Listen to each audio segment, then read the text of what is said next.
Welcome back to the channel. Welcome back to the episode of the Freshman 15 College Football Podcast with me, LP Cruz, and Tyler Moore discussing college football in or about 15 minutes. And week 12 in the NCAA, and what else is new?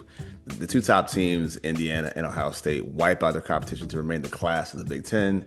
Meanwhile, Texas A&M sneak past a feisty Carolina team that's been giving people problems all season. Plus, Texas Tech dominates the UCF, and they are red hot. Plus, we get to find out who is our Saturday spotlight and upset pick. But that being said, Tyler, my dude, what is up? Not much. I think we both picked the same spotlight for last week because it was like one of the marquee game, and it was a lot different than what I think a lot of us thought it was going to be. For me, at least, I thought Texas was going to come out on top. So I guess we can kick off right there. Yeah, man, sounds good to me. So I guess I'm surprised a little bit. I think I built it up for Arch Manning to have a big day. Like he had to have it. It's part of his he has to kind of build that profile, not just for the program Texas, but everything kind of goes with the legacy of Arch Manning going into hopefully the NFL. And he was just he was okay. I mean, he wasn't that outstanding. What's funny is, and you'll talk about this, I'm sure, is the guy who was the star of the game is the guy that we pick on a lot, and that was Gunnar Stockton. Yeah, absolutely. And I think for them, it's just the confidence they have in him. Even though I know I don't believe in him, you probably don't believe in him, but Kirby Smart does. And I think the call, the 4th and 1, that moment to put the ball in his hands, throw it to Bowens, get that first down, and then it just kind of just snowballed from there, man. Yeah. For the Bulldogs to win that game. So, what are certain things you saw in that game? The big thing is the put it away, the gutsy onside kick. Just out of nowhere. Especially, we always say all three phases.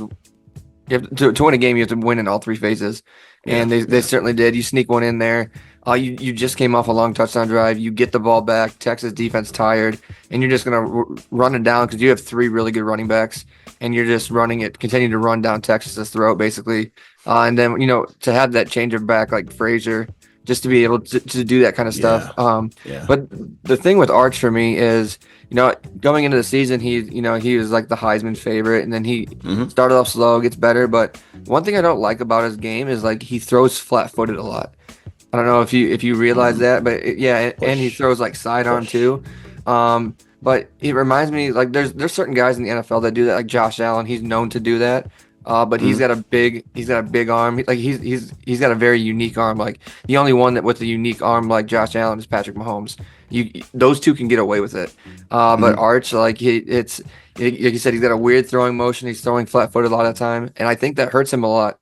And it hurt him when two really big overthrows. One was an interception in the first half when they're driving. So, working on mechanics, and it's just something that you have to continue to learn how to do and continue to work on as you move up into the NFL. Because if you don't, you won't make it very long. Yeah, man. It's funny considering who he is. Correct. Not to have that foundation. It's kind of weird. Yeah. But I mean, he kind of coasts by on athleticism as well. So you can kind of see it from scramblers where they wing it, see what happens. Yeah. But kind of going back to Texas too. Let me ask you this question though: do you think they're down but not out, or are they out at this point in your mind? No, I think they're out at this point because we know next week is like the big game for the SECs, right? For the SECs are like the rivalry weekends. But if you look at their schedule this week, I think Georgia has like Samford, Alabama has Eastern Illinois. You know how I feel about that. The additional bye week at the end of the season. Hands up, safe. Safe. Yeah, so I think, like we said, Texas's playoff started last week, or maybe the first week of December or November, and I think they're out of it now. And it's just kind of like what do they do? Because if you have such a good team, you're such high hopes going in, and now we've seen like these recruits, these NIL guys, they might jump ship, So it's curious to see what happens these last 2 weeks and into the bowl season for those players that are able to jump, and then the incoming recruits moving around as well. Yeah, so I don't want to put them out yet, and the reason why I don't want to put them out yet, a lot is my faith in the teams that are ahead of them, right? And there's certain teams that are, because Texas is I think 17, kind of in the ballpark somewhat, right? And you have your teams that are the last ones in, then you have the fringe teams all the way out. And teams like Miami, Utah, BYU, I don't feel good about them. at all. Might be a Mhm. precursor for later, but I don't feel good about them at all. Utah, I don't think that they have a strong passing game when they're going to need it playing against these better teams. I don't think BYU has a passing game that can extend beyond 20 yards from the line of scrimmage. And then Miami, they can be so hit or miss. Carson Beck can be very, very hit or miss depending on what day he's playing on. So Mhm. I think, no, are they down? Yeah. Are they out? Not so fast, man. I Three have to three see it play losses out. though. 3 losses. You don't think they're out yet? So, what are Miami stumbles? What about BYU? What about Utah? Yeah, we'll get to that after because See, see, see. yeah, like the playoff thing. I think I have that loaded up on my phone, so we can go over that in a little bit. But I got you. yeah, I think the one that caught a lot of people off guard was um the South Carolina game. Just hanging around. All They should year. have put it away. Yeah, they should have put Texas A&M away early. But they just couldn't. And then it's almost like Beamer should be fired after that. I thought for sure he was gonna be fired after that. I was hoping he would be because I'm like, and you even seen it in the group chat. I'm like, dude, Mhm. they're gonna come back and win this game. It was like at the kickoff of the second half. I'm like, they're gonna come back Yeah. and win this game.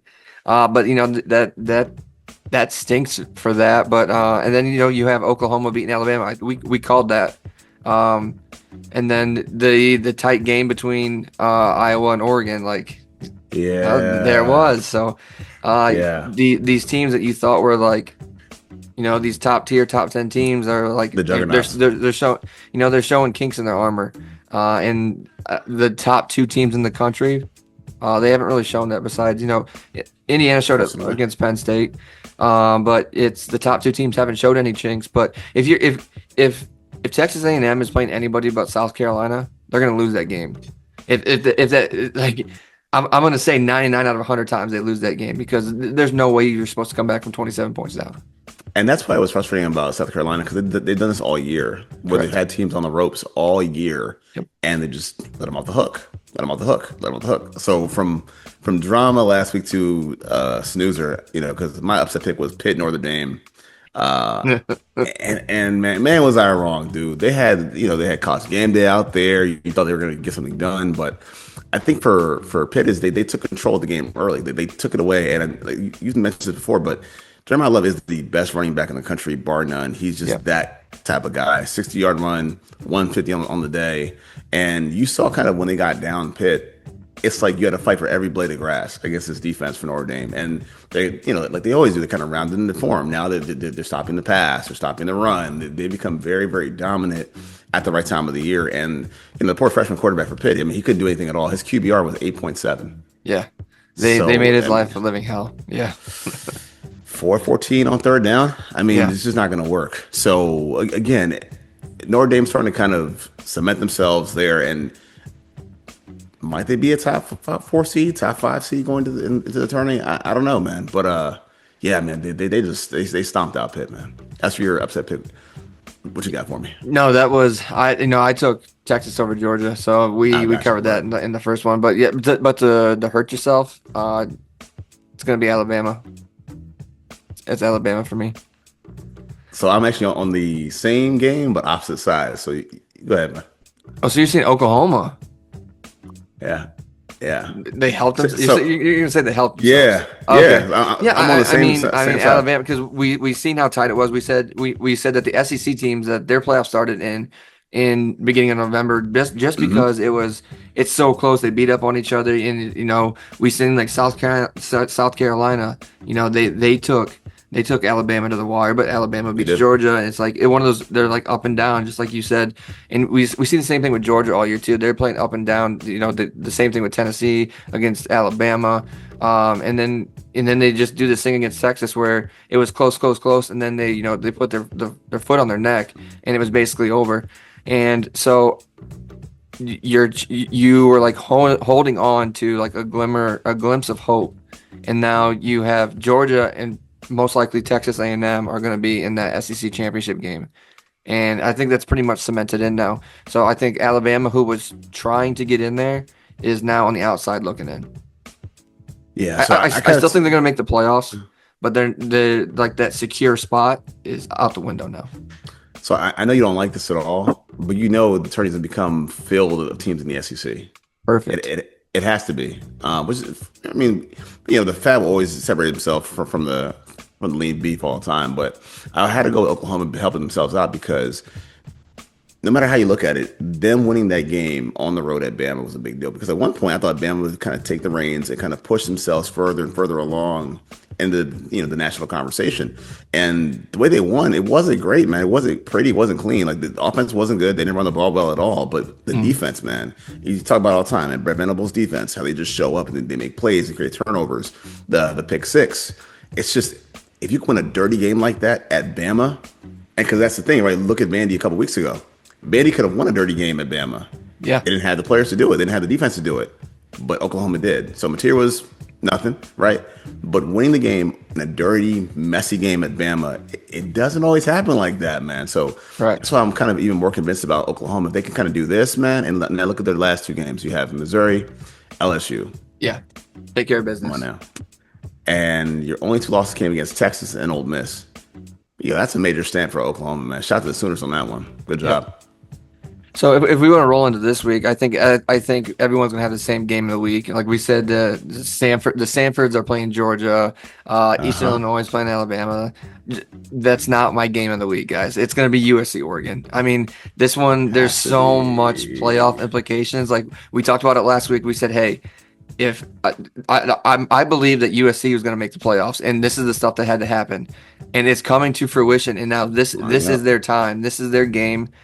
They win this game, they're going to be in the playoffs. They're not going to make the Big Ten championship game, but they win this game, they're going to be in the playoffs, and that is good for college football.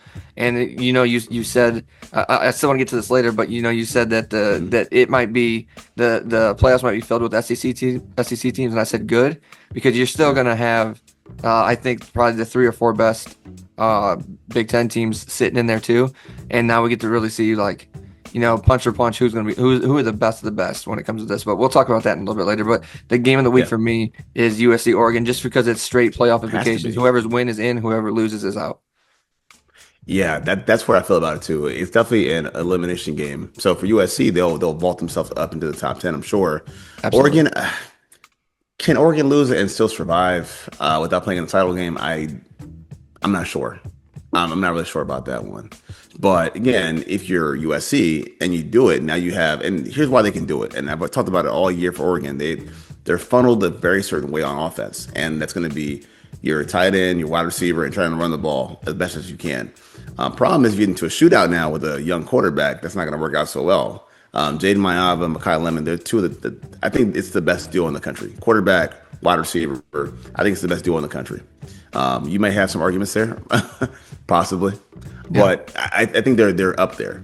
Up there, top 5, no questions asked. I think all they have to do is kind of draw the game to a shootout. If you can draw the game to a shootout, you make more have to play from the pocket, and no running game kind of plays in your favor. They have playmakers on defense too, and it's been a while since we said that about USC, but Bishop Fitzgerald is a takeaway specialist. Eric Gentry is a long, angular linebacker, maybe too long and angular, but hey, whatever. I just think they have a lot going on for them. And again, whoever wins this game, they're in. Like the ticket is punched. Whoever wins, and if you lose, it's probably over. Oregon will have to see. Yeah. So shoot. No, before we get to the playoff implications, because I think that's going to cover the majority of our show again, like we did last week. But so I think the upset for me this week is something that helps whoever loses this game potentially get. If Oregon loses this game, potentially get in. Is I'm going to take the Bearcats over BYU. Cincinnati over BYU. Yep. That's hot. I'm taking Cincinnati over BYU just because, just like you, I don't believe in their passing attack. And Cincinnati, they always play really finesse ball, and I just think BYU cannot do it again. And this is gonna be the thorn in their side. They're gonna drop them out of the Big 12 contention. So it's gonna be Cincinnati over BYU for me. Welcome to the light, my friend. Now you see how I see it. Yeah. But actually, for me, man, upset pick. I'm gonna go with the Hokies this week. Oh yeah, you get big news for you guys.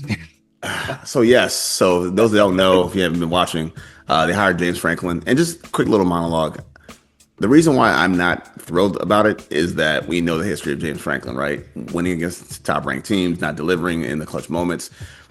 However, because I've kind of come down a little bit over the past couple of days. However, beggars can't be choosers, man, at this point. VTech has been down for a long time since Beamer left. And at this point, you need the talent. You need the recruiting. You need the players. You just need the prestige back in Blacksburg. And without that, we weren't going anywhere anyway. And those that don't know me, I hate losing to Old Dominion.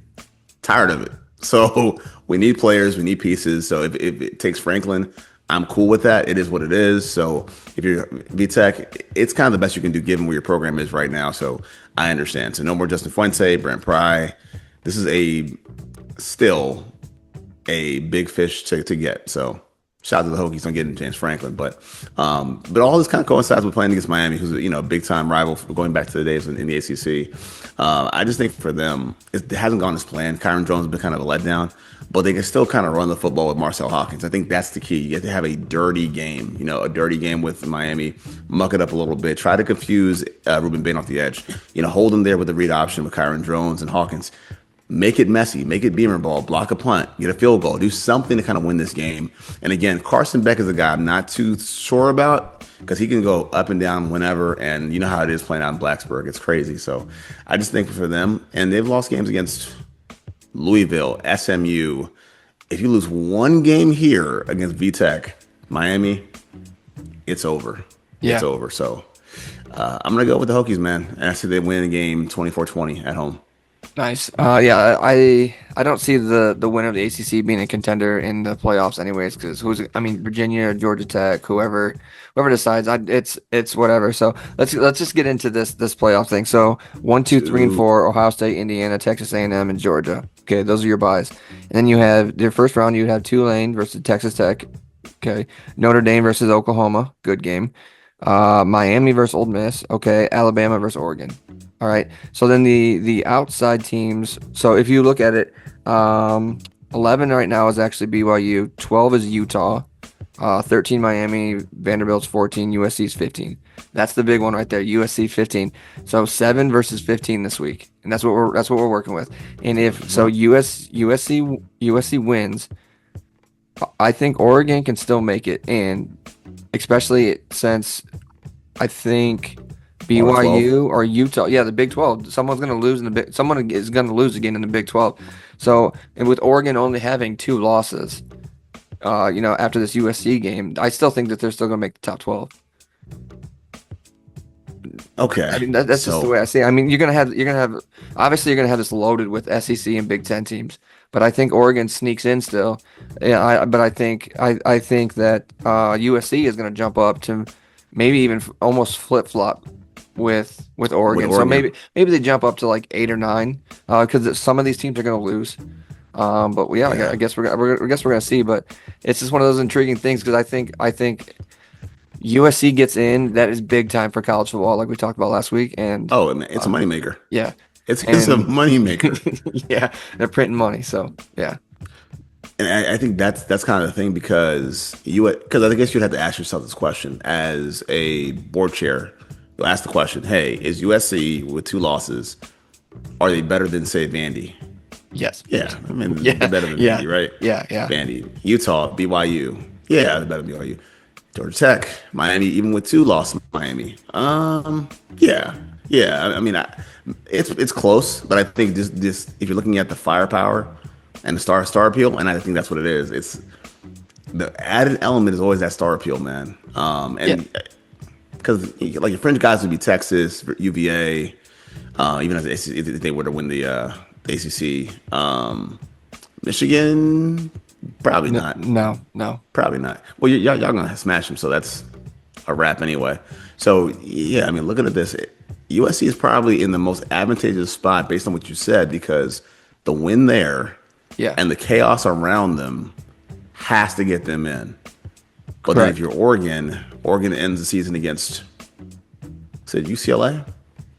I'm not entirely sure, but I think it doesn't because if USC wins, Oregon drops down, and that's when you ask: is Oregon better than BYU? Yes. Is Oregon better than Utah? Is Oregon better than Miami? Is Oregon better than Vanderbilt? So, no matter what, I think Oregon gets in. They can afford to lose. USC cannot afford to lose.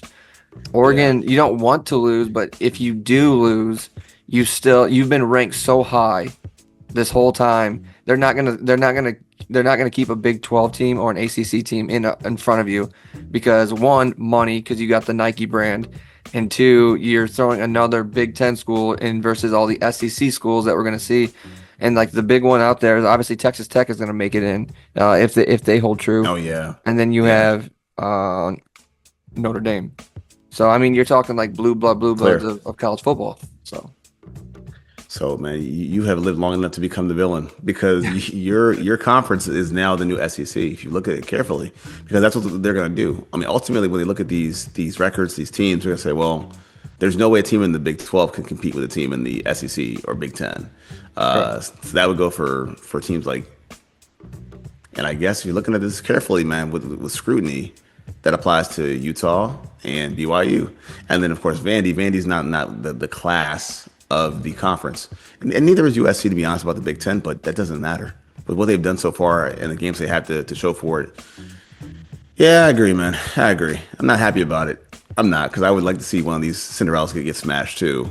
Tech or Vandy or whatever. But just But I being mean, logical here. you still got Tulane hanging around, which I do like the inclusion of the Power Five. I mean, the other five schools in, but Tulane though, man. yeah, Tulane. but you're lining up against. I mean, you're lucky you draw Texas Tech. I mean, what happens if Tulane pulls Tulane though. against like an Oklahoma, or what if God forbid Tulane pulls up against Notre Dame? Like that could be that could be a At Notre bloodbath. Dame. Yeah, like that's a bloodbath in the first quarter. I mean, I would love to see it because I don't think those teams. Like I said, I like the inclusion of it, but they are nowhere near where they need to be. I mean, there's a Cinderella story, maybe, but like They don't make it to the Final Four, if you're dude. Tulane, so you're a Louisiana, Tulane's Louisiana, right? Yeah, they're Correct. you're a Southern team going up into Notre Dame, South Bend, Indiana, in the first 2 weeks of December. It's gonna be. I mean, it's gonna be cold. I love to see it, but I just think that group of other five teams that gets the automatic bid for being the best one. I actually think that hurts the playoffs because it's basically, I get it. I don't want to say a bye for the team that they're playing, but it's almost like a cakewalk.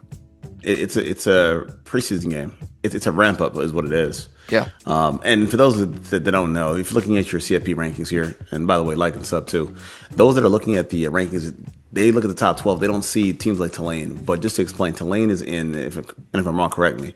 They're in the conversation because if they win their conference, that being the American Conference, they get an automatic bid into the CFP. Yeah. So team like Tulane has a chance. Not a very good one, but they have a chance. So that explains that, man. And again, I think that's kind of screwed because it's one more spot taken away from a team. Like I said, who could make it an outsider's chance or outsider's case? That being again, BYU, Utah, Vandy, Tech, Yeah. Miami better hold serve, man. But yeah, that's just kind of weird though. But if you look at those group of other five schools, and they try to compete when they can, but a couple years ago when Toledo won the MAC, that same year they went down to Ohio State, and Ohio State smacked them 77-0. And they were the MAC champions. So like you kind of like translate that into what it would be in the playoffs. It's almost like you said, it's almost like a ramp up game. Yep. While everyone else is playing tough games, but it's gonna be chaos. And the big one is the spotlight this week, and we know crazier things have happened Or no. into the next week. I don't want to get too far into next week because that's a whole different show. But we know that they're playing in Auburn at night, Alabama and Auburn at night in Auburn. So that could get pretty crazy for some teams too. And then we've seen Georgia Tech play Georgia tight. So I mean, there could still be chaos in these last 2 weeks, but there's like really no big SEC games this week. It's more so next week in rivalry weekend. Same thing with like Big Ten games, except for the USC Oregon game this week. Mhm. So that's why it's my spotlight. But it's also like the playoff primer, because Exactly. whatever happens here affects everything else for the next 2 weeks. Yeah, man, and I think this is like the final crunch of the whole like the arithmetic, the math, the numbers of. Again, you hate using the term transitive property, but it's going to become that for the next 2 weeks. You're going to look at that because whatever you've done, in my opinion, whatever you've done in the last month or so is going to get kind of narrowed down to the last 2 weeks and your competition here. So And shout out to those teams that are ducking the smoke by playing Phoenix University this week. So, hey man, it is what it is. Though. Yeah, It yeah. is, bro. Like well, I've always said, once you come into conference play, you can't come out of conference play, and I think this really hurts college football in the long run because you have all these teams ramping up, and we're staying steady now, and now you have like you're going to see a score like 56-7. They're not even really. It's not even really a game. But I don't get too far on that because like the playoff picture is big, and I think Cincinnati beats BYU, USC beats Oregon. There is chaos because I want to see how that committee votes because every time that they vote for, ever since like 2014, it's always been a little bit different. That committee's always been a little bit different. Hmm. Every year is it's something just a little bit different, and they tweak the playoffs, and then it's a little bit different. So it's kind of like, yeah, it's what have you done for me lately? But then you got guys like we talked about last week, guys like Joel Hmm. Klatt who have like very strong college football opinions. When he says like, well, if it comes down to Notre Dame or Miami, Miami beat him, so Miami needs to be in. But it's like, why? Yeah, Who's yeah. playing better right now? Like Notre Dame has improved immensely since the beginning of the season. So I'm kind of curious to see what their criteria is and how they continue to do that. We kind of see it up till here, but these final 2 weeks, and then I don't even think you do anything with the championship weekend unless one of those teams buying are like still trying to get in. Because Hmm. like you're gonna have like Indiana, Ohio State.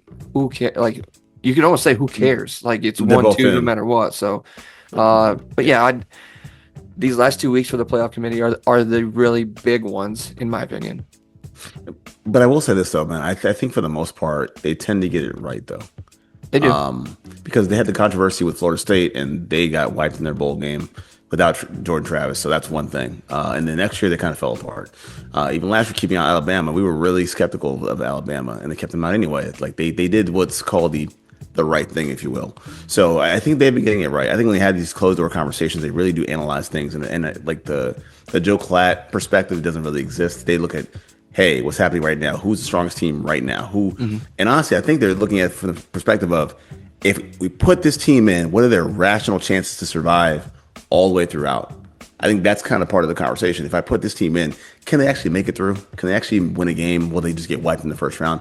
That's part of your conversation because we're going to enter a team like, say, I don't know, Michigan or something like that, or Tech or whatever the case is, without a title bid. Like they wouldn't do that. Like they know better than that. So, nah, man, I think they'll get it right. So teams like UVA, they got another shot. It's not happening with UVA. So Correct. keep it Yeah, for what it is. but yeah, it's the ACC. Like I don't want to feel like I'm beating a dead horse, but like the ACC champion doesn't stand a chance. Maybe Texas Tech stands a chance. They got a good defense, but you're playing against other inferior schools a lot. And like I said, I don't want to beat that dead horse, but it comes down to the Big Ten and SEC again.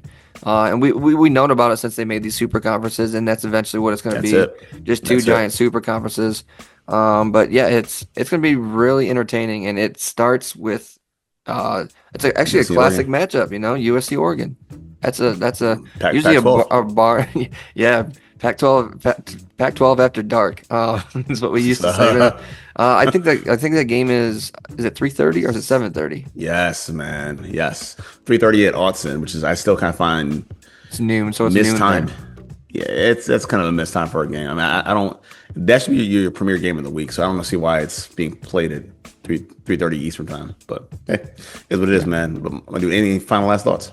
No, no. Like I said, it's lackluster this week. Then we got the big week next week. Thanksgiving's rolling up next week, so this is a good time to just chill out, watch some football, and enjoy it because it's coming to an end real soon.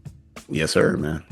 All right, bye. So for my dude Tyler Moore, I'm LP Cruz. This has been the Freshman 15 College Football Podcast. Peace. Peace.